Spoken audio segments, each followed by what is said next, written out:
कुछ अनसुनी कुछ अनकही कहानियां। हर कहानी कुछ कहती है, कर्म और कर्मफल। राजा पृथु एक दिन सुबह सुबह घोड़ों के तबेले में जा पहुंचे। तभी वहां एक साधु भिक्षा मांगने आ पहुंचा। सुबह सुबह साधु को भिक्षा मांगते देख पृथु क्रोध से भर उठे। उन्होंने साधु की निंदा करते हुए बिना विचारे तबेले से घोड़े की लीद उठाई और उनके पात्र में डाल दी। साधु भी शांत स्वभाव का था, सो भिक्षा ले वहां से चला गया और वो लीद कुटिया के बाहर एक कोने में डाल दी। कुछ समय उपरांत राजा पृथु शिकार के लिए गए। पृथु ने जंगल में देखा कि एक कुटिया के बाहर घोड़े की लीद का बड़ा सा ढेर लगा हुआ है। उन्होंने देखा कि यहाँ तो न कोई तबेला है और न ही दूर दूर तक कोई घोड़े दिखाई दे रहे हैं। वो आश्चर्यचकित हो कुटिया में गए और साधु से बोले, महाराज, आप हमें एक बात बताइए, यहाँ कोई घोड़ा भी नहीं, न ही तबेला है, तो ये इतनी सारी घोड़े की लीद कहां से आई? साधु ने कहा, राजन, ये लीद मुझे एक राजा ने भिक्षा में दी है। अब समय आने पर ये लीद उसी को खानी पड़ेगी। ये सुन राजा पृथु को पूरी घटना याद आ गई। वे साधु के पैरों में गिर क्षमा मांगने लगे। उन्होंने साधु से प्रश्न किया, हमने तो थोड़ी सी लीद दी थी, पर यह तो बहुत अधिक हो गई। साधु ने कहा, हम किसी को जो भी देते हैं वो दिन प्रतिदिन प्रफुल्लित होता जाता है और समय आने पर हमारे पास लौटकर आ जाता है। ये उसी का परिणाम है। ये सुनकर पृथु की आंखों में आंसू भर आए। वे साधु से विनती कर बोले, महाराज, मुझे क्षमा कर दीजिए। मैं आइंदा ऐसी गलती कभी नहीं करूंगा। कृपया कोई ऐसा उपाय बता दीजिए जिससे मैं अपने दुष्ट कर्मों का प्रायश्चित कर सकूं। राजा की ऐसी दुखमयी हालत देखकर साधु बोला, राजन, एक उपाय है। आपको कोई ऐसा कार्य करना है जो देखने में तो गलत हो पर वास्तव में गलत ना हो। जब लोग आपको गलत देखेंगे तो आपकी निंदा करेंगे। जितने ज्यादा लोग आपकी निंदा करेंगे, आपका पाप उतना ही हल्का होता जाएगा। आपका अपराध निंदा करने वालों के हिस्से में आ जाएगा। ये सुनकर राजा पृथु ने महल में आकर काफी सोच विचार किया और अगले दिन सुबह से शराब की बोतल लेकर चौराहे पर बैठ गए। सुबह सुबह राजा को इस हाल में देखकर सब लोग आपस में राजा की निंदा करने लगे कि कैसा राजा है, कितना निंदनीय कृत्य कर रहा है, क्या यह शोभनीय है? आदि आदि निंदा की परवाह किए बिना राजा पूरे दिन शराबियों की तरह अभिनय करते रहे। इस पूरे कृत्य के पश्चात जब राजा पृथु पुनः साधु के पास पहुंचे तो लीद के ढेर के स्थान पर एक मुट्ठी लीद देख आश्चर्य से बोले, महाराज, ये कैसे हुआ?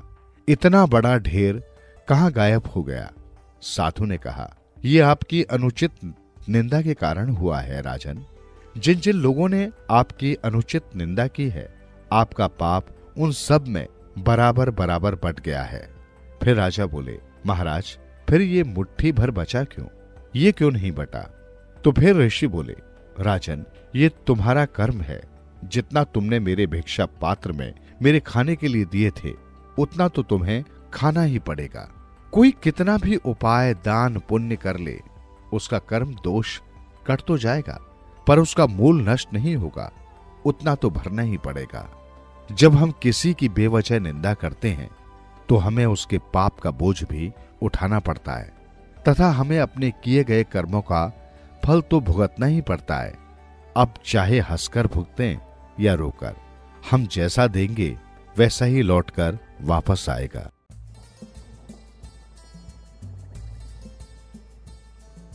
हर कहानी कुछ कहती है, पुण्यों का मोल।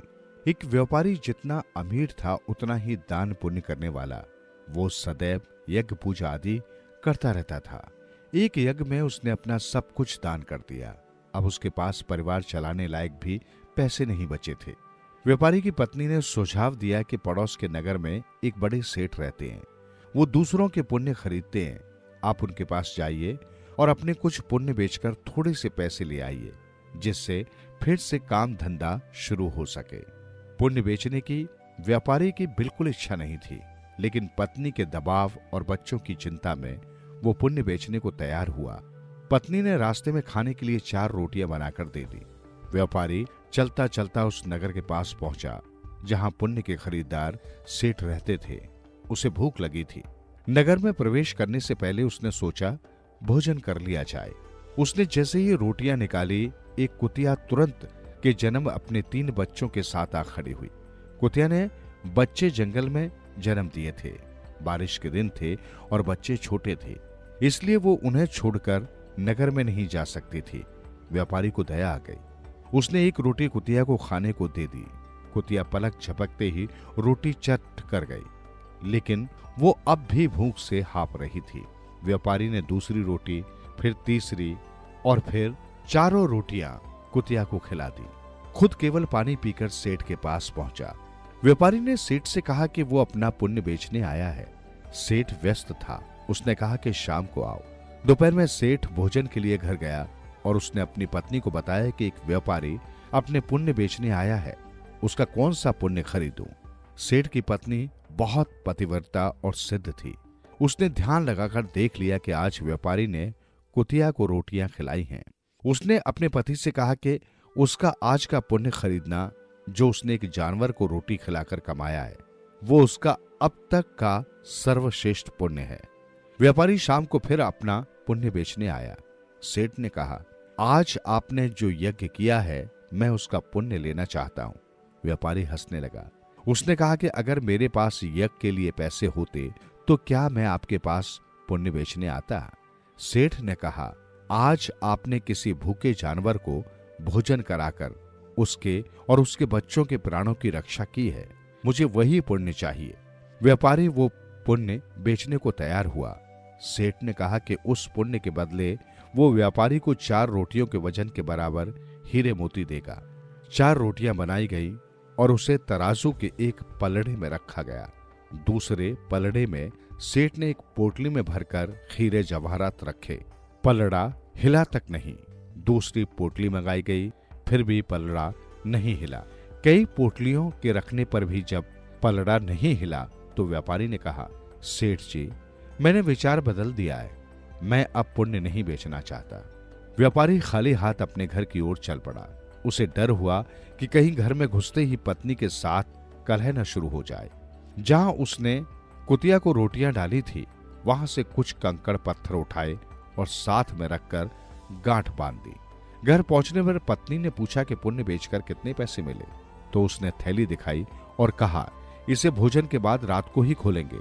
इसके बाद गांव में कुछ उधार मांगने चला गया। इधर उसकी पत्नी ने जब से थैली देखी थी, उसे सब्र नहीं हो रहा था। पति के जाते ही उसने थैली खोली। उसकी आंखें फटी रह गई। थैली हीरे जवाहरातों से भरी थी। व्यापारी घर लौटा तो उसकी पत्नी ने पूछा कि पुण्यों का इतना अच्छा मोल किसने दिया, इतने हीरे जवाहरात कहां से आए। व्यापारी को अंदेशा हुआ कि पत्नी सारा भेद जानकर ताने तो नहीं मार रही, लेकिन उसके चेहरे की चमक से ऐसा लग नहीं रहा था। व्यापारी ने कहा, दिखाओ कहां है हीरे जवाहरात। पत्नी ने लाकर पोटली उसके सामने उलट दी। उसमें से बेशकीमती रत्न गिरे। व्यापारी हैरान रह गया। फिर उसने पत्नी को सारी बात बता दी। पत्नी को पछतावा हुआ कि उसने अपने पति को विपत्ति में पुण्य बेचने को विवश किया। दोनों ने तय किया कि वो इसमें से कुछ अंश निकालकर व्यापार शुरू करेंगे। व्यापार से प्राप्त धन को इसमें मिलाकर जन कल्याण में लगा देंगे। ईश्वर आपकी परीक्षा लेता है।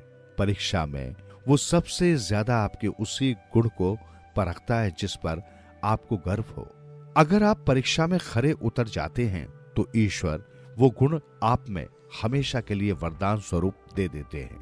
अगर परीक्षा में उत्तीर्ण न हुए तो ईश्वर उस गुण के लिए योग्य किसी अन्य व्यक्ति की तलाश में लग जाते हैं। इसलिए विपत्ति काल में भी भगवान पर भरोसा रखकर सही राह चलनी चाहिए। आपके कंकड़ पत्थर भी अनमोल रत्न हो सकते हैं।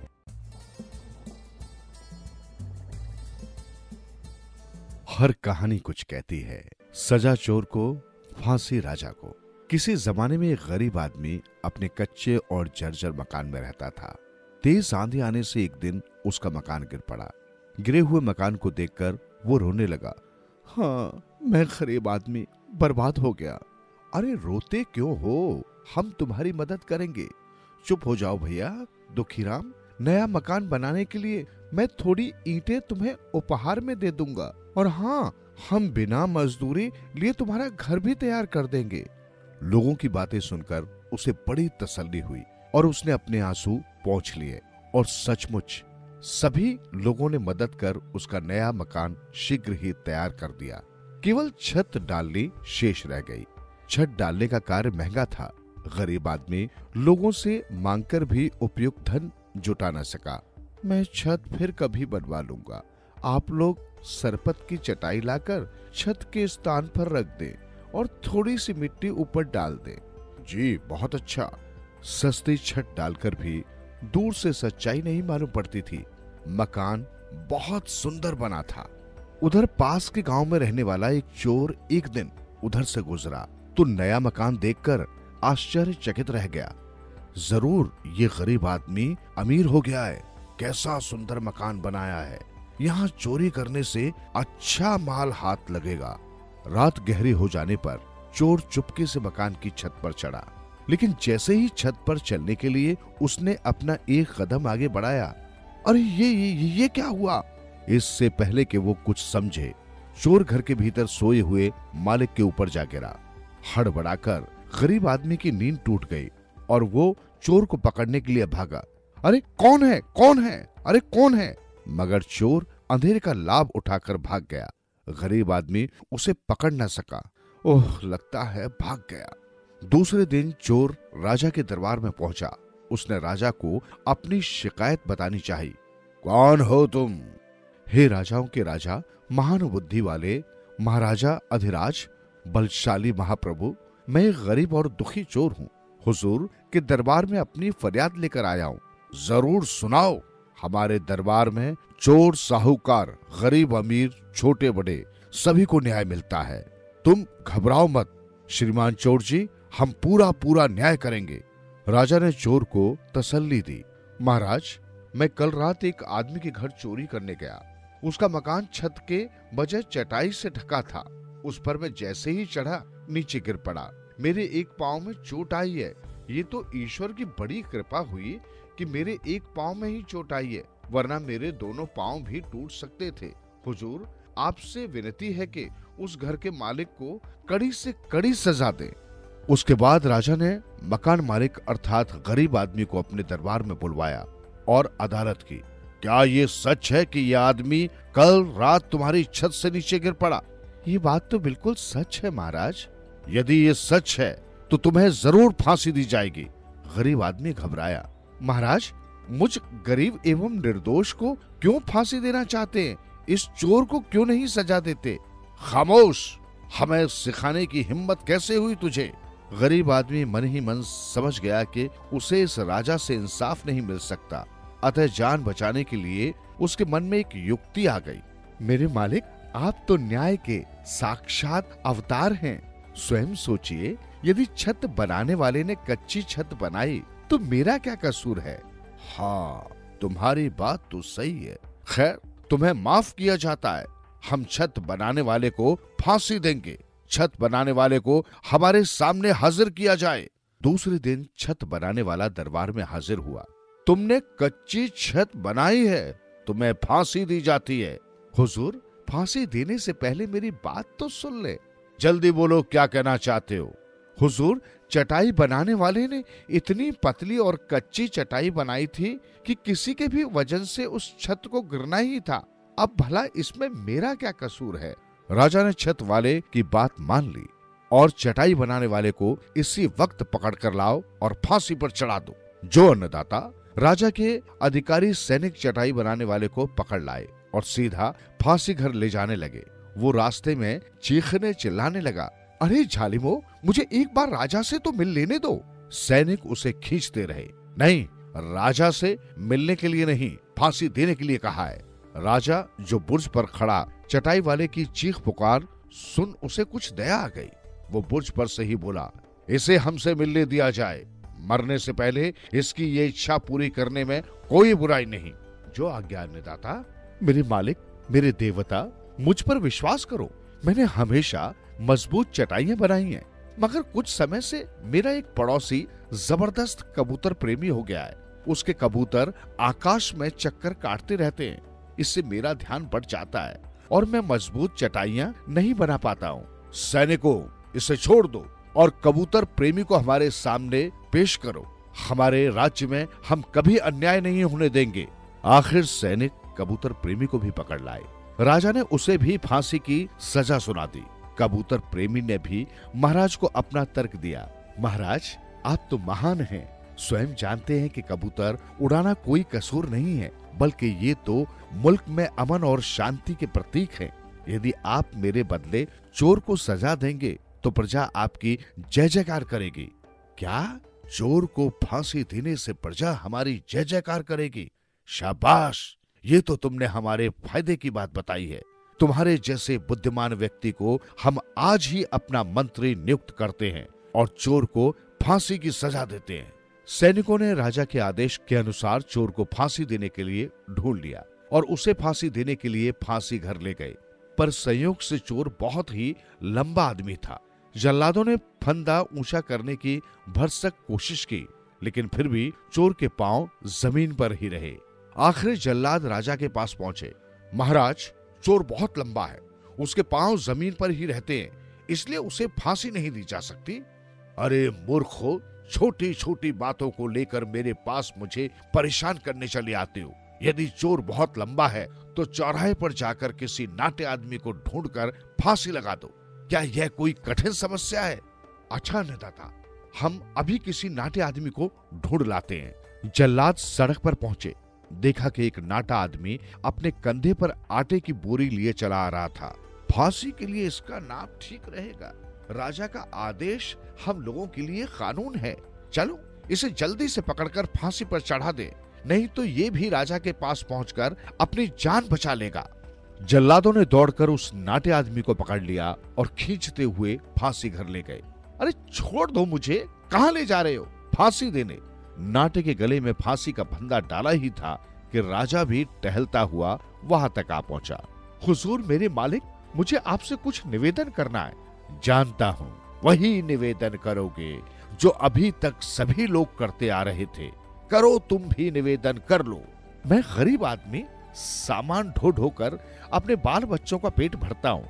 आखिर मेरा कसूर क्या है जो मेरे बच्चों को अनाथ किया जा रहा है? मुझे तुम्हारा कसूर नहीं मालूम।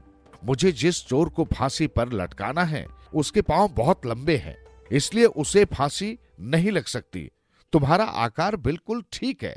प्रजा के रक्षक, अन्नदाता, कसूर करे लंबा आदमी और फांसी चढ़े नाटा, ऐसे में तो इंसाफ नहीं हो सकेगा। फिर किस तरह हो सकेगा, तुम ही बता दो। यदि चोर बहुत लंबा है तो अपने लोगों से कहिए कि फांसी के तख्ते के नीचे गड्ढा खोदे। ये आदमी ठीक ही कह रहा है, इसे जाने दो और फांसी के तख्ते के नीचे गड्ढा खोदो। जी बहुत अच्छा, आपका आदेश हमारे लिए कानून है। जल्लादों ने चोर को पुनः फांसी के तख्ते पर खड़ा किया, उसके गले में फंदा डाला और उसके पांव के नीचे गड्ढा खोदना आरंभ कर दिया। अब देखता हूँ कैसे बचता है ये चोर का बच्चा। अचानक ही चोर कह उठा, अरे भाई जल्लादो, जरा जल्दी खोदो, मुझे जल्दी फांसी दो, नहीं तो देर हो जाएगी।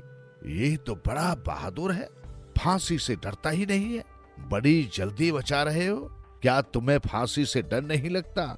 मेरे मालिक, स्वर्ग का राजा अभी अभी मरा है और अपनी मृत्यु से पहले उसने कहा है, धरती का जो भी पहला आदमी मरकर स्वर्ग आए उसी को वहां का राजा बना दिया जाए। आप मेहरबानी करके तत्काल मुझे फांसी दे देंगे तो मैं किसी अन्य से पहले स्वर्ग चला जाऊंगा और वहां का राजा बन सकूंगा। चोर की बात सुनकर राजा के मन में लोभ आ गया। ये चोर तो बड़ा चालाक मालूम पड़ता है, मुझसे भी बड़ा राजा बनना चाहता है। और अगले ही पल, जल्लादो, इस चोर को छोड़ दिया जाए और हमें फांसी लगा दी जाए। जो अज्ञानदाता, आपका हुक्म हमारे लिए कानून है। और जल्लादों ने मूर्ख राजा को फांसी पर चढ़ा दिया।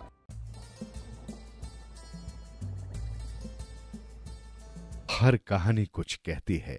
ये कहानी है जीवन बदलने वाली। एक दंपति दीपावली की खरीदारी करने को हड़बड़ी में था।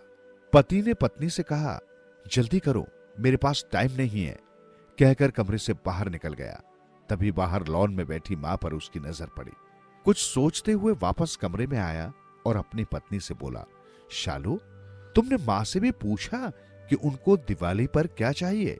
शालिनी बोली, नहीं पूछा। अब उनको इस उम्र में क्या चाहिए होगा यार, 2 वक्त की रोटी और 2 जोड़ी कपड़े, इसमें पूछने वाली क्या बात है? ये बात नहीं है शालू। माँ पहली बार दिवाली पर हमारे घर में रुकी हुई है, वरना तो हर बार गांव में ही रहती हैं, तो औपचारिकता के लिए पूछ लेती। अरे इतना ही माँ पर प्यार उमड़ रहा है तो खुद क्यों नहीं पूछ लेते? झल्ला कर चीखी थी शालू और कंधे पर हैंडबैग लटकाते हुए तेजी से बाहर निकल गई। सूरज माँ के पास जाकर बोला, माँ हम लोग दिवाली की खरीदारी के लिए बाजार जा रहे हैं, आपको कुछ चाहिए तो? माँ बीच में ही बोल पड़ी, मुझे कुछ नहीं चाहिए बेटा। सोच लो माँ, अगर कुछ चाहिए तो बता दीजिए। सूरज के बहुत जोर देने पर माँ बोली, ठीक है तुम रुको, मैं लिख कर देती हूँ। तुम्हें और बहू को बहुत खरीदारी करनी है, कहीं भूल न जाओ, कहकर सूरज की माँ अपने कमरे में चली गई। कुछ देर बाद बाहर आई और लिस्ट सूरज को थमा दी। सूरज ड्राइविंग सीट पर बैठते हुए बोला, देखा शालू, माँ को भी कुछ चाहिए था पर बोल नहीं रही थी। मेरे जिद करने पर लिस्ट बनाकर दी है। इंसान जब तक जिंदा रहता है रोटी और कपड़े के अलावा भी बहुत कुछ चाहिए होता है। अच्छा बाबा ठीक है, पर पहले मैं अपनी जरूरत का सारा सामान लूंगी, बाद में अपनी माँ की लिस्ट देखते रहना, कहकर शालिनी कार से बाहर निकल गई। पूरी खरीदारी करने के बाद शालिनी बोली, अब मैं बहुत थक गई हूँ, मैं कार में एसी चालू करके बैठती हूँ, आप अपनी माँ का सामान देख लो। अरे शालू तुम भी रुको, फिर साथ चलते हैं, मुझे भी जल्दी है, देखता हूँ माँ ने इस दिवाली पर क्या मंगाया है, कहकर माँ की लिखी पर्ची जेब से निकालता है। बाप रे इतनी लंबी लिस्ट, पता नहीं क्या क्या मंगवाया होगा, जरूर अपने गांव वाले छोटे बेटे के परिवार के लिए बहुत सारे सामान मंगाए होंगे। और बनो श्रवण कुमार, कहते हुए शालिनी गुस्से से सूरज की ओर देखने लगी। पर ये क्या, सूरज की आंखों में आंसू और लिस्ट पकड़े हुए हाथ सूखे पत्ते की तरह हिल रहा था, पूरा शरीर कांप रहा था। शालिनी बहुत घबरा गई। क्या हुआ, ऐसा क्या मांग लिया तुम्हारी माँ ने, कहकर सूरज के हाथ से पर्ची झपट ली। हैरान थी शालिनी भी, इतनी बड़ी पर्ची में बस चंद शब्द ही लिखे थे। पर्ची में लिखा था, बेटा सूरज, मुझे दिवाली पर तो क्या किसी भी अवसर पर कुछ नहीं चाहिए, फिर भी तुम जिद कर रहे हो तो तुम्हारे शहर की किसी दुकान में अगर मिल जाए तो फुर्सत के कुछ पल मेरे लिए लेते आना। ढलती हुई सांझ हूं अब मैं। सूरज, मुझे गहराते अंधियारे से डर लगने लगा है, बहुत डर लगता है। पल पल मेरी तरफ बढ़ रही मौत को देखकर जानती हूं टाला नहीं जा सकता, शाश्वत सत्य है, पर अकेलेपन से बहुत घबराहट होती है सूरज। तो जब तक तुम्हारे घर पर हूं कुछ पल बैठा कर मेरे पास, कुछ देर के लिए ही सही बांट लिया कर मेरे बुढ़ापे का अकेलापन। बिन दीप जलाए ही रोशन हो जाएगी मेरे जीवन की सांझ।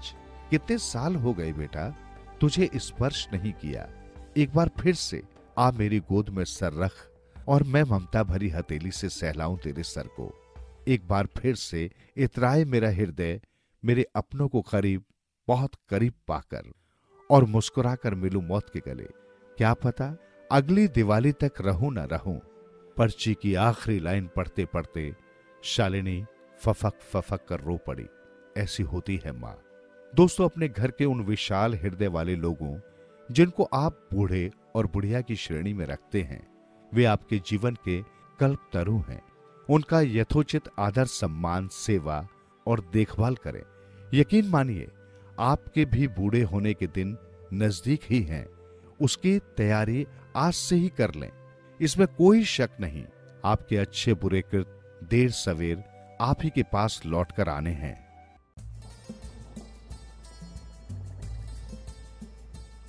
हर कहानी कुछ कहती है। बहरा दामाद। एक गांव में एक किसान रहता था। उसका एक लड़का था। एक दिन लड़का जवान हुआ। अब किसान ने एक भरे पूरे परिवार में पुत्र का विवाह कर दिया। बहू घर आ गई। एक बार उसका पुत्र बीमार हो गया। बीमारी लंबी निकली। गांव के वैद्य हकीम आए। उन्होंने लड़के की नब्ज देखी तो मालूम पड़ा कि लड़के को मोती झरा है। मोती झरा से तो वो अच्छा हो गया, लेकिन उसके कान चले गए। लड़का बहरा हो गया, उसे कुछ भी सुनाई नहीं देता था। एक दिन लड़के को खबर मिली कि उसका ससुर बहुत बीमार है। समाचार मिलते ही वो ससुर के स्वास्थ्य की चिंता करते हुए वहां जाने की तैयारी करने लगा। वो पहली बार ससुराल जा रहा था, इसलिए उसने मन ही मन सोचा, ससुराल जाने के पहले अपने शादीशुदा दोस्तों से पूछ लेना चाहिए कि ससुराल जाकर क्या बातें की जानी चाहिए। बीमार ससुर की बातें तो मुझे सुनाई नहीं देंगी, तब मुझे क्या करना पड़ेगा। वो अपने दोस्तों के पास गया। उसने दोस्तों को अपनी समस्या बताई। दोस्तों ने कहा, तू घबरा मत, हम तुझे 4-5 बातें रटा देते हैं, तू एक के बाद एक बोलते जाना बस। उसने कहा, हां ये ठीक रहेगा। बहरा दामाद पत्नी सहित उन 4-5 बातों को मन में रटता हुआ ससुराल चल दिया। इधर ससुर जी के सभी रिश्तेदार उनका कुशल समाचार पूछने आ गए थे, लेकिन उनका दामाद अभी तक नहीं पहुंचा था। घर के सभी लोग दामाद और लड़की के आने की प्रतीक्षा कर रहे थे। कोस दर कोस पार करते हुए बहरा दामाद ससुराल पहुंचा। ससुर जी के पास जाकर उसने उनके पैर छुए। दामाद के देर से आने के कारण ससुर का पारा चढ़ गया। उन्होंने झटके से पैर हटा लिए। दामाद डर गया। फिर भी डरते डरते दामाद ने ससुर जी से पूछा, अब आपकी तबीयत कैसी है? बीमार ससुर ने चिढ़कर कहा, देखते नहीं हो मर रहा हूं, तुम्हें मेरी खबर लेने की भी अब फुर्सत मिली। दामाद तो ठेठ बहरा ठहरा, उसे कुछ भी सुनाई नहीं दिया। वो तो अपनी धुन में रटा रटाया बोलने लगा। उसने ससुर जी के हिलते होठों से भांप लिया। ससुर जी ने यही कहा होगा कि अब पहले से ठीक हूं। उसने तपाक से कहा, चलो अच्छी बात है, आप जल्दी पूर्ण स्वस्थ हो जाएंगे। जवाब सुनकर ससुर भिन्ना गए। दामाद ने आगे पूछा, कौन से डॉक्टर का इलाज चल रहा है? यमदूत का, ससुर जी ने कहा। बेचारे दामाद को कुछ भी सुनाई नहीं दिया।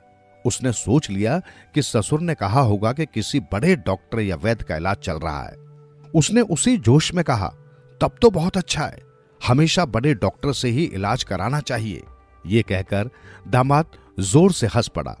दामाद का जवाब सुनकर ससुर तिलमिला गए। अब उनसे चुप नहीं रहा गया। इसी बीच दामाद ने एक और सवाल दाग दिया, डॉक्टर ने क्या बताया? ससुर ने क्रोध से कहा, डॉक्टर ने जहर खाने के लिए कहा है।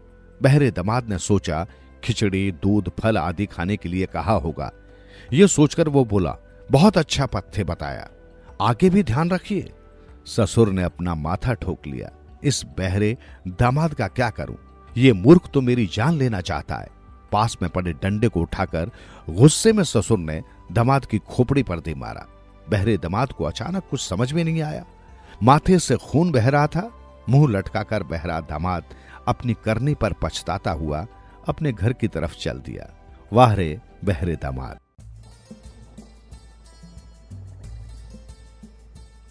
हर कहानी कुछ कहती है, कुछ तुम समझे, कुछ हम समझे। एक गांव में रुई धुनकने वाला एक पिंजारा रहता था। वो अपने गांव में ही नहीं, आसपास के गांव में भी जाकर रुई धुनकता था और गद्दे रजाई भरता था। वो जिस गांव में जाता था, धनुष के आकार की बड़ी धुनकी साथ लेकर जाता था। यही उसकी रोजी रोटी का आधार था। एक दिन अपने कंधे पर धुनकी रखकर हाथ में सोटा लेकर किसी दूसरे गांव रुई धुनकने जा रहा था। पिंजारा एक गांव से दूसरे गांव धुनकी ही धुनकी बजाता जाता था। रास्ता बहुत उबड़ खाबड़ था, कुछ जंगल भी पड़ता था। एक पहाड़ी पार करने के पश्चात सामने से एक सियार आता दिखाई दिया। पिंजारे ने समझा, अरे बाप रे, सामने से शेर आ रहा है, अब मेरी खैर नहीं है। उधर सियार ने समझा, हाथ में धनुष बाण लेकर कोई शिकारी इधर ही आ रहा है, आज वो मेरी जान ले लेगा। ये सोचकर दोनों ही अपने अपने स्थान पर ठिठक कर रुक गए। पिंजारा भयभीत होकर धीरे धीरे कच्ची सड़क पार करके सड़क के इस पार खड़ा हो गया और सियार भी दुम दबाकर सड़क के इस पार खड़ा हो गया। दोनों एक दूसरे पर हमला करने की प्रतीक्षा करने लगे, लेकिन बहुत देर तक सन्नाटा छाया रहा। सियार कवि था, वो जानता था कि भय के समय कोई न कोई कविता या गीत गाना चाहिए। वो थोड़ा चतुर भी था। उसी ने डरते हुए पहल करने की सोची। उसने कांपते स्वर में एक गीत गाना शुरू किया। कांधे पर धनुष, हाथ में बाना, किधर जा रहे हो दिल्ली के सुल्ताना। पिंजारे का डर थोड़ा कम हुआ, जान बची तो लाखों पाए। जंगल के जानवर ने मुझे दिल्ली का सुल्तान कहा, तब तो जानवर समझदार मालूम पड़ता है।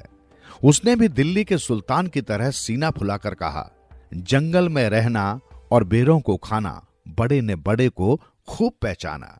सियार भी समझ गया मेरा निशाना ठीक बैठा है और चुपचाप झाड़ियों की तरफ चला गया। पिंजारा भी जल्दी जल्दी गांव की तरफ पांव बढ़ाने लगा। ऐसा लग रहा था जैसे उस जंगल में उसे किसी प्रकार का डर नहीं लग रहा था।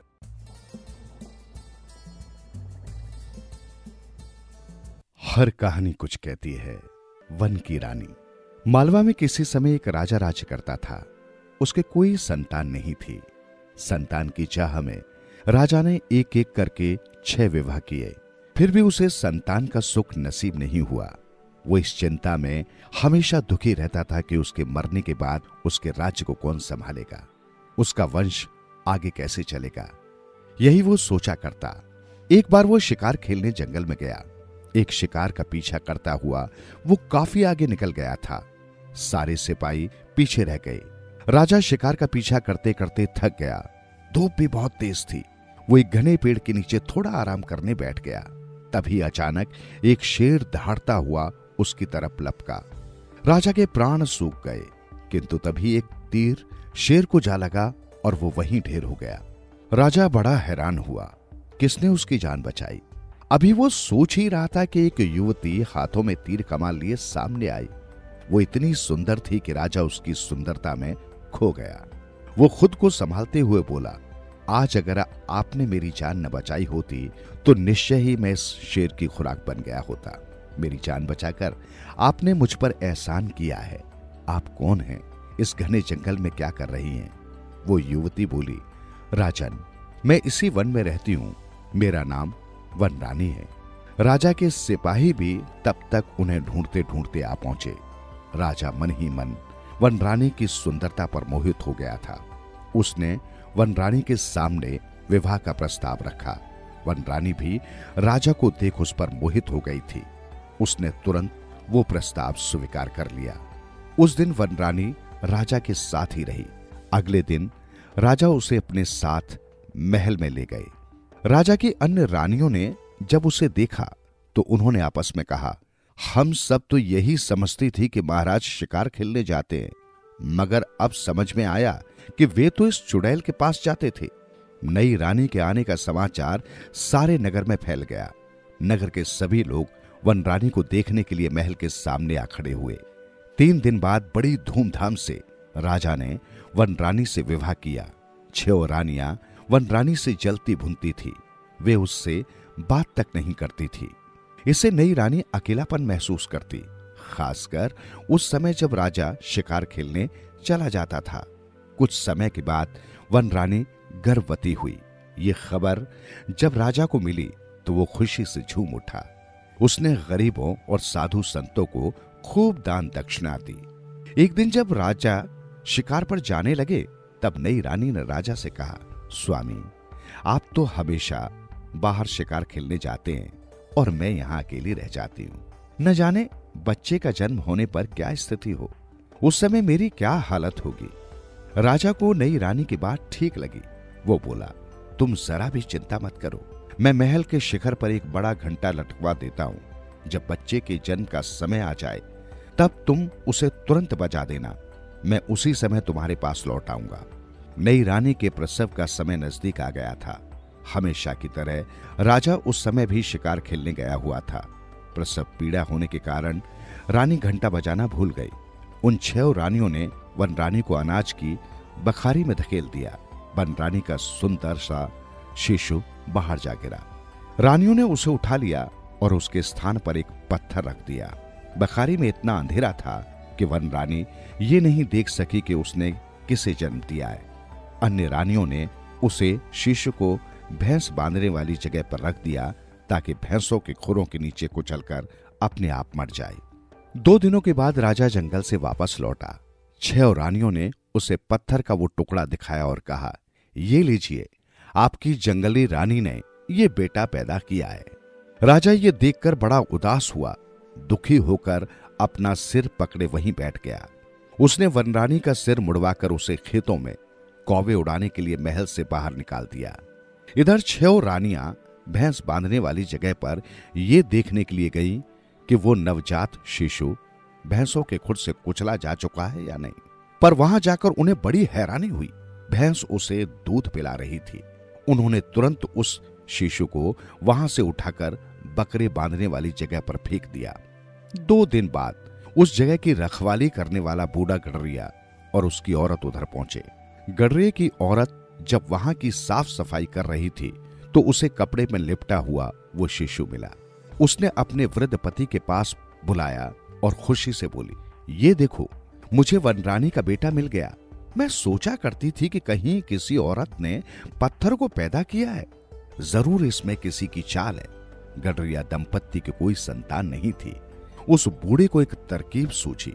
उसने एक बकरे को मारकर उसके खून से अपने घर में प्रसव के चिन्ह बनाए और अपने आस पड़ोस में सभी को कह दिया कि ये ईश्वर का चमत्कार है जो वृद्ध अवस्था में उसकी औरत ने एक बच्चे को जन्म दिया है। वो अपनी पत्नी के लिए दूध और दवा लेने बाहर गया ही था कि तभी उस बूढ़ी औरत के स्तनों में दूध उतर आया। वो खुशी खुशी बच्चे को दूध पिलाने लगी। धीरे धीरे वो बच्चा 5-6 साल का हो गया। उसका नाम लाल रख दिया गया। उसने दूसरे बच्चों को जब तीर कमान से खेलते देखा तो वो भी अपने पिता से तीर कमान बना देने की जिद करने लगा। पिता ने उसे तीर कमान बनवाकर दे दिया।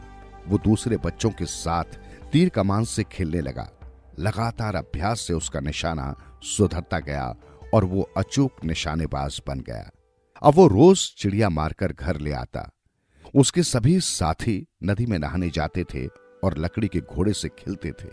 लकड़ी के घोड़ों से बच्चों को खेलते देख वो भी अपने पिता से सदा कहने लगा, मुझे भी काठ का घोड़ा चाहिए। गडरिये ने अपने बेटे को काठ का घोड़ा बाजार से लाकर दे दिया। लाल हमेशा उसी घोड़े से खेलता।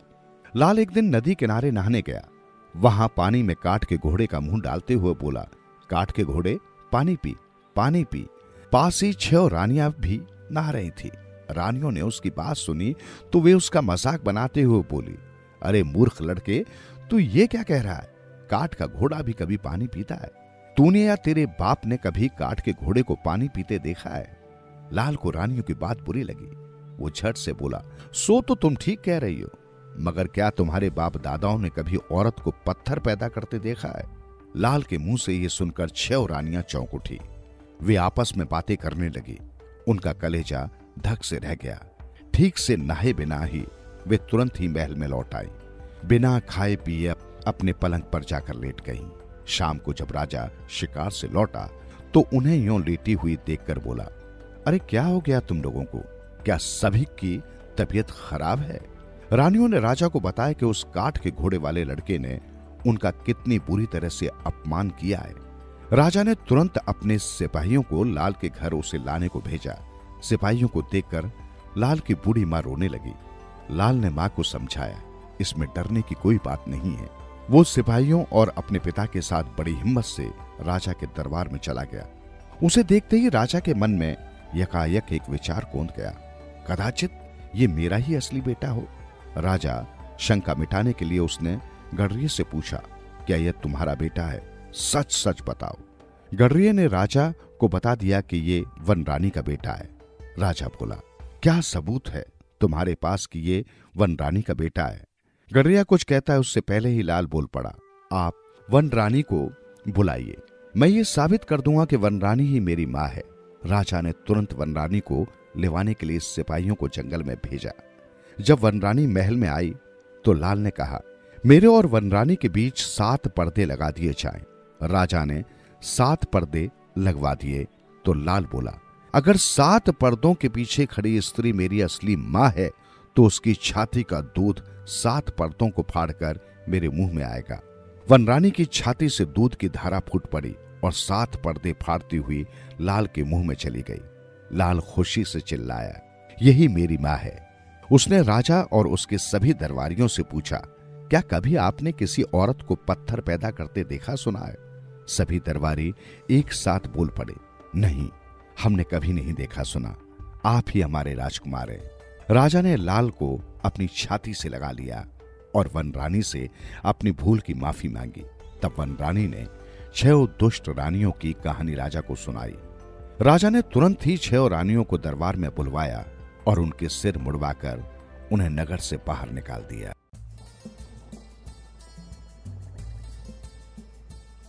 हर कहानी कुछ कहती है, पति कौन बने। एक गांव में 4 मित्र रहते थे। चारों मित्रों में आपस में बड़ा प्रेम था। जहां भी जाते चारों साथ ही जाते।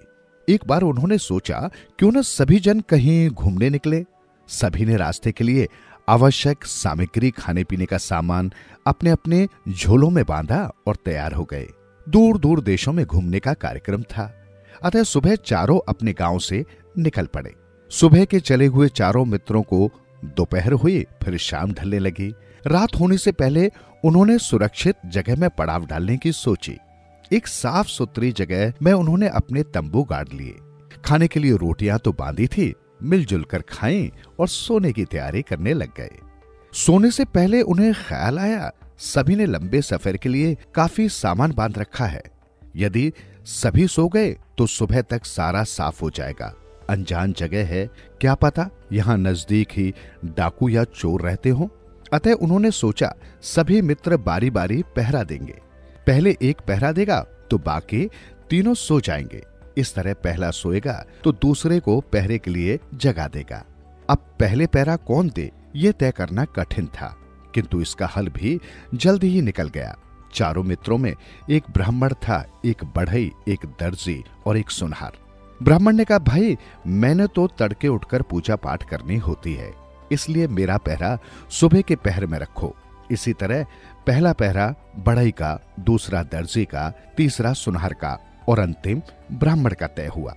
रात्रि के पहले पहर सभी मित्र सो गए। बढ़ई जागकर पहरा देने लगा। सभी को सोया देखकर बढ़ई को भी नींद आने लगी। वो सोचने लगा कि ऐसा करे कि जिससे नींद ना आए। अपने को जागा हुआ रखने के लिए उसने एक सूखी लकड़ी ढूंढी और अपने औजार निकाले, उसे गढ़ने लगा। अपने जागने के पहर में उसने एक लकड़ी से एक सुंदर युवती का शरीर बना डाला। उसे बनाते बनाते समय भी बीत गया और एक सुंदर कृति भी बन गई। अब पहरा समाप्त होने पर उसने दर्जी को जगा दिया। दर्जी पहले पहरे के लिए जागा तो उसने सामने लकड़ी की आकर्षक युवती देखी, जैसे साक्षात कोई युवती सामने खड़ी हुई हो। बढ़ई की कारीगरी पर वो धन्य हो गया। अब उसे भी समय गुजारना था, अतः उसने सोचा क्यों न सुंदर युवती की नंगी देह ढाप दी जाए। दर्जी ने अपने झोले से कपड़ा और सुई धागा निकाले। अपने जागने के समय में उसने उस युवती के लिए सुंदर कपड़े सी दिए। कपड़े पहनाते पहनाते उसका समय भी बीत गया और वो युवती भी जच गई। जब सुनहर अपनी बारी में उठा तो सामने एक सुंदर युवती को पाकर हैरान रह गया, जैसे जीती जागती सुंदर औरत सामने खड़ी हो। उसने दोनों की कारीगरी की प्रशंसा की और वो खुद भी कुछ कर दिखाने की सोचा। झट से उसने अपने झोले से सोना, चांदी, मोती निकाले और गहने बनाने में लग गया। अपने सोने से पहले उसने युवती के नाक में नथ, माथे में मान टीका, गले में हार, हाथों में कंगन सजा दिया। मूर्ति अब हार श्रृंगार के किए जाते ही एक जीती जागती दुल्हन लग रही थी। ब्राह्मण अपने पूजा पाठ के समय उठ खड़ा हुआ। उठते ही सामने एक अद्वितीय सुंदर स्त्री को देख हैरान रह गया। अनुपम सौंदर्य, उस पर आकर्षक परिधान, फिर हार श्रृंगार। आगे जाकर देखा तो वो एक निर्जीव मूर्ति थी। ब्राह्मण ने स्नान, ध्यान, पाठ किया और उस मूर्ति में प्राण फूंक दिए।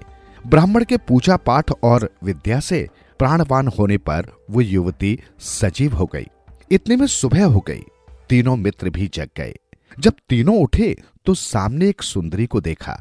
कहा जाता है जर, जोरू और जमीन, ये तीनों लड़ाई की जल रही हैं। वे चारों मित्र उस सुंदर युवती के लिए आपस में झगड़ा करने लगे। बढ़ई कहे मैंने इसे बनाया है, दर्जी कहे मैंने इसका तन ढापा है, सुनहार बोला मैंने इसे सजाया है, ब्राह्मण कहे मैंने तो जान डाली है। सभी उस युवती को पत्नी बनाने के लिए ललचाने लगे। आखिर ब्राह्मण का ख्याल छोड़ चारों राजा के पास पहुंचे। राजा ने अपना न्याय सुनाया। बढ़ई ने इसे बनाया, पैदा किया, इसलिए वो इसका पति नहीं हो सकता। बड़ई तो पिता की तरह है, दर्जी ने इसका तन ढापा है, वो भाई की तरह है। ब्राह्मण ने जीवन दान दिया है, वो ब्रह्मा के समान है। सुनहार ने इसके नाक में नथ डाली, गहने पहनाए, इसलिए वही इसका पति हो सकता है। इस निर्णय से प्रसन्न होकर चारों मित्र अपने गांव लौट गए।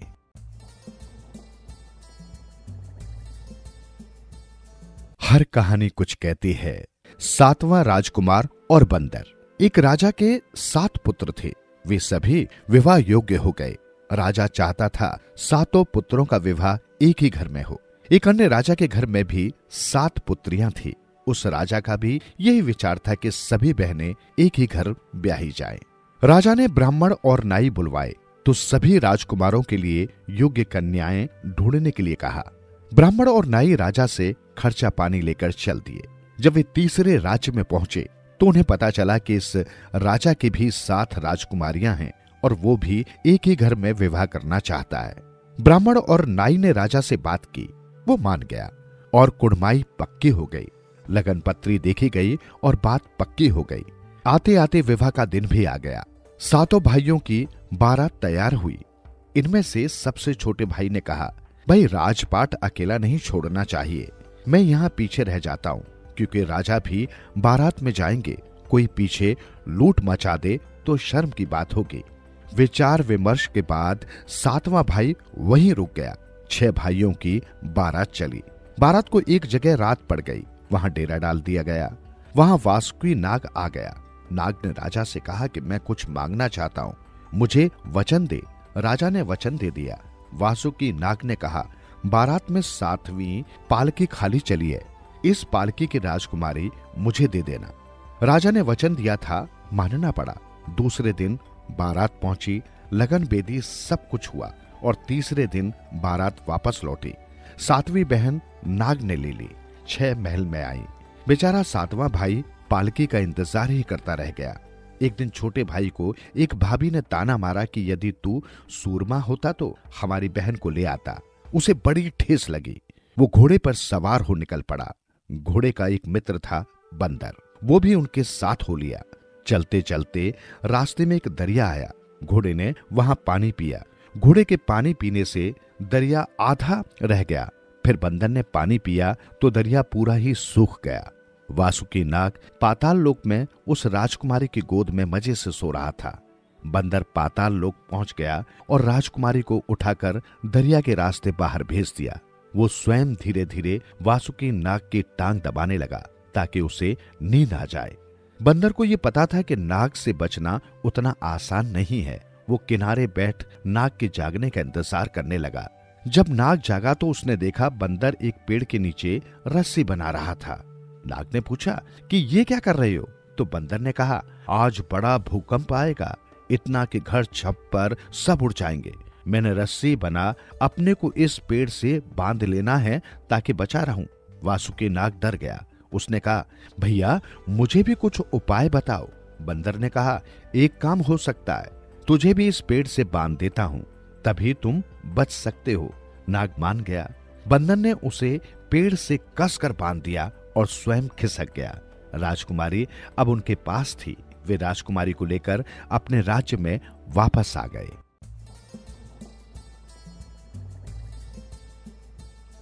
हर कहानी कुछ कहती है। छोटी सी बात। पुराने समय की बात है। उत्तर भारत के एक गुरुकुल में अनेक बालक शिक्षा ग्रहण करते थे। आचार्य अपने परिवार के साथ गुरुकुल में ही रहते थे। उनकी एक बहुत प्यारी बेटी थी जिसका नाम राई था। राई जितनी सुंदर थी उतनी ही समझदार थी। वो घर के कामकाज में अपनी माँ की मदद करती और हर रोज नदी से पानी लाने जाती। उसकी माँ गुरुकुल के एक लड़के को रोज उसका घड़ा उठवाने को भेजती। इस तरह उसने सभी लड़कों की बारी लगा रखी थी। एक दिन जब दामोदर नाम के लड़के की घड़ा उठवाने की बारी आई तो वो इसी दिन के इंतजार में था। वो बड़ा खुश हुआ। मन ही मन राई को वो पसंद करता था। दामोदर को साथ ले राई नदी किनारे पर पानी भरने पहुंची। जब राई पानी भरने लगी तो दामोदर एक ओर जाकर चुपचाप बैठ गया। राई पानी भर चुकी तो उसने दामोदर से घड़ा उठवाने को कहा तो दामोदर मुस्कुराते हुए बोला, मेरी एक शर्त है, अगर तुम इसे पूरा करोगे तो मैं तुम्हारा घड़ा उठवा दूंगा। राई तुनकते हुए बोली, देखो, तुम्हें मां ने घड़ा उठवाने को मेरे साथ भेजा है, तुम सीधी तरह घड़ा उठवाते हो या नहीं? उसके बहुत कहने पर भी जब दामोदर ने घड़ा नहीं उठवाया तो उसने झल्लाते हुए कहा, अच्छा बताओ, तुम्हारी क्या शर्त है? मगर कोई ऐसी वैसी शर्त होगी तो मैं नहीं मानूंगी। दामोदर बोला, अरे नहीं नहीं, ये तो बड़ी छोटी सी शर्त है। तुम अपने हाथ में पानी लेकर कहो, राई के भरतार दामोदर। राई नासमझ तो थी नहीं, जो उसकी बात का अर्थ न समझती। वो नाराज होते हुए बोली, जाओ, मैं नहीं कहती। दामोदर कुछ दूर जाकर मुंह फेर कर बैठ गया। बेचारे राई की समझ में कुछ नहीं आ रहा था। उसने दामोदर से कई बार विनती की, मगर वो नहीं माना। वो अपनी जिद पर अड़ा रहा। राई को घर जाने में देर हो रही थी। उसने हर कोशिश करके देख ली, लेकिन दामोदर नहीं माना। अंत में जब कोई रास्ता नजर नहीं आया तो वो दामोदर की बात मान गई। मुंह बिचकाते हुए कहा, ठीक है, मैं यह कह देती हूं, अब तो घड़ा उठवा दो। दामोदर मारे खुशी से उछलता हुआ बोला, तो फिर जल्दी से कहो। राई ने दामोदर को मन ही मन कोसते हुए हाथ में 3 बार पानी लेकर कह दिया, राई के भरतार दामोदर। राई के कहते ही उसने मुस्कुराते हुए घड़ा उठवा दिया। वो दामोदर की बातों से नाराज थी। गुस्से से पैर पटकती घर पहुंची।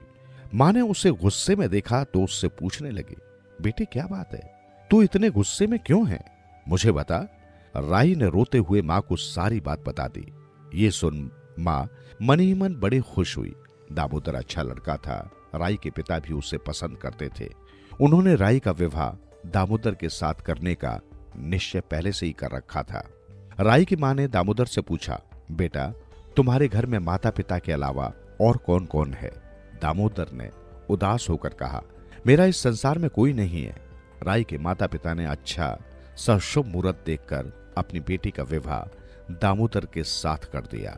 विवाह के कुछ समय बाद दामोदर ने राई से कहा, मैं काफी समय से अपने घर नहीं गया हूं, अब मुझे अपने घर चलना चाहिए। राई ने बड़ी हैरानी से पूछा, तुमने तो हमें बताया था कि तुम्हारा इस संसार में कोई नहीं है, और अब कहते हो कि तुम अपने घर जाना चाहते हो। दामोदर ने कहा, नहीं नहीं, ऐसी कोई बात नहीं है। मेरे घर में सभी लोग हैं। मैं तुम्हें मन ही मन बहुत चाहता था, इसलिए तुम्हें पाने की खातिर मैंने ये झूठ बोल दिया था। राई ने नाराज होते हुए कहा, तुम्हें इतना बड़ा झूठ बोलने की क्या जरूरत थी? दामोदर ने मुस्कुराते हुए कहा, अगर मैं झूठ नहीं बोलता तो तुमसे मेरा विवाह कैसे होता? ये कहकर दामोदर चलने लगा। तब राई ने रोते हुए पूछा, तुम तो चले जाओगे, लेकिन मेरा क्या होगा? दामोदर ने उसे तसल्ली देते हुए कहा, तुम जरा भी फिक्र मत करो, मैं वहां पहुंचते ही सब कुछ ठीक कर तुम्हें अपने पास बुलवा लूंगा। जब मैं हंस द्वारा गहने कपड़े भेजूं तो तुम हंस को मोतियों की ये माला दिखा देना, वो तुम्हारे पास आ जाएगा, फिर तुम चली आना। राई ने उसकी बात मान ली। दामोदर ने अपने गले से मोती की माला उतारकर उसे दे दी और चला गया। दामोदर ने अपने घर पहुंचकर गहने और कपड़े एक पोटली में बांधकर अपने हंस के गले में लटकाते हुए उसे समझाया, इस पोटली की चीजें उसी को देना जो तुम्हें मोतियों की माला दिखाए। उसकी ये सारी हरकतें दरवाजे के पीछे खड़ी उसकी पहली पत्नी रुक्मणी देख सुन रही थी। उसको दामोदर के हाव भाव से पहले ही शक हो गया था। अब उसका शक यकीन में बदल गया था। वो समझ गई कि उसका पति उसके लिए सौतन ला रहा है। वो मन ही मन सौतिया ढा से जलने लगी। वो मोतियों की एक माला ले तुरंत घर से बाहर आ गई। उसने हंस को मोतियों की माला दिखाकर रोक लिया और फिर उसके गले से लटकती पोटली उतारकर उसे खोलकर देखा तो उसके जलन की सीमा न रही। उसने दूसरी पोटली हंस के गले में लटका दी, जिसमें उसने गेरुओं कपड़े, तुलसी की माला और भभूत आदि चीजें रख दी थी। हंस दूसरी पोटली लेकर उड़ गया। उड़ते उड़ते वो राई के नगर में पहुंचा। राई तो उसका इंतजार बड़ी बेसब्री से कर रही थी। उसे देखते ही वो खुशी से झूम उठी। उसने मोतियों की माला हंस को दिखाकर रोक लिया और उसके गले से लटकती हुई पोटली को खोलकर देखा। देखते ही वो बेचारी सन्न रह गई, मगर वो करती भी क्या। अपने आप को संभालते हुए उसने पति की आज्ञा मानकर उसी को अपनी किस्मत समझ लिया।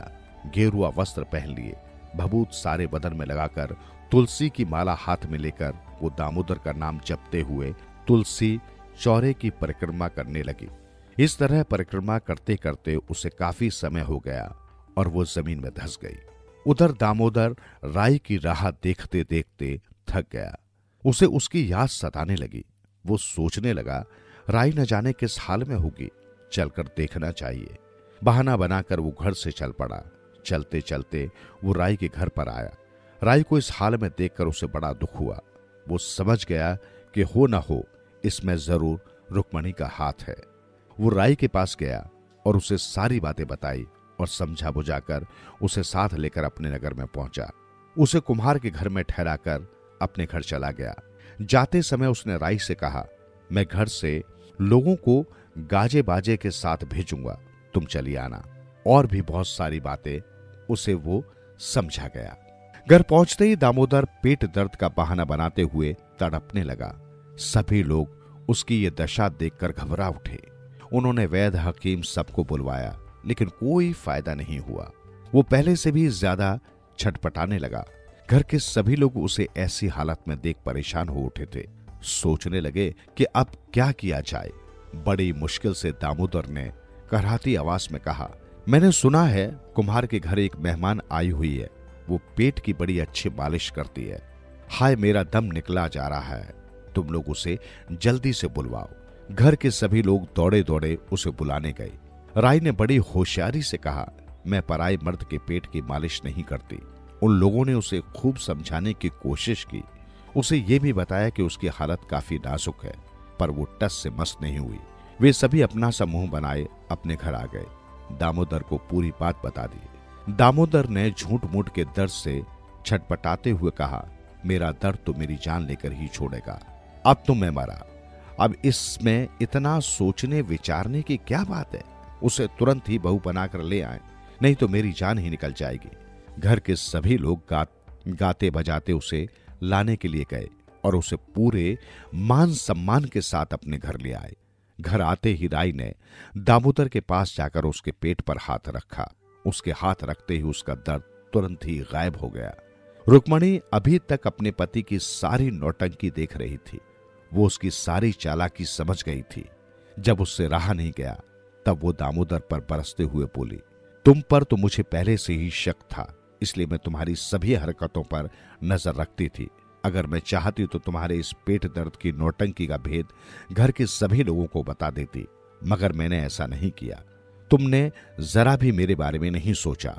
अपनी पहली पत्नी रुक्मणी को उसने कभी इतना क्रोध करते नहीं देखा था, लेकिन आज उसे अपने किए पर पछतावा हो रहा था। रुक्मणी खुद अपने को संभालते हुए बोली, मुझे राई से कोई शिकायत नहीं है। इसमें इस बेचारी की क्या गलती है? ये तो तुम्हारे छलावे में आ गई। रुक्मणी ने जब राई से पूछा तो राई ने अपने विवाह की सारी घटना सुनाई। रुक्मणी के आगे दामोदर की एक न चली। रुक्मणी और राई दोनों ही अब उसकी पत्नियां थीं। दोनों ही पति को बहुत चाहती थी। उन्होंने दामोदर को माफ कर दिया। रुक्मणी ने अंत में मुस्कुराते हुए पति से कहा, इतना छल प्रपंच करने की तुम्हें क्या जरूरत थी? तुम्हें सीधे ही इसे घर ले आना था। उसने राई को गले से लगा लिया। उस दिन से सब मिलकर अच्छी तरह से रहने लगे।